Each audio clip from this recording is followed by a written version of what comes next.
মহিলা হোস্টেলে চুরি, দুই চুন্নিকে দেখা যায় সিসি ক্যামেরায়। হোস্টেলের এক বোনের বাইয়ের চিকিৎসার জন্য রাখা নগদ 20,000 টাকা ও একটি সোনার আংটি নিয়ে তারা পালিয়ে যায়। তবে তাদের চিহ্নিত করা যাচ্ছে না। এর জন্য চাওয়া হচ্ছে আপনাদের সহযোগিতা। সেই সাথে নিকটস্থ থানায় একটি অভিযোগ প্রেরণ করা হয়েছে।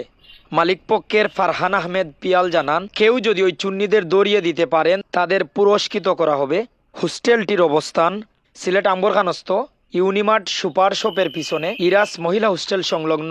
শুভেচ্ছা 5/A। মালিকপক্ষ জানায়, এর আগে কোনোদিন এরকম ঘটনা তাদের সাথে ঘটেনি। বিস্তারিত দেখুন সিসি ক্যামেরার ফুটেজে। জনসচেতনতার জন্য ভিডিওটি শেয়ার করুন। চুন্নিদের চিহ্নিত করার জন্য ভিডিওটি শেয়ার করুন। আমাদের সাথে থাকুন শেষ পর্যন্ত।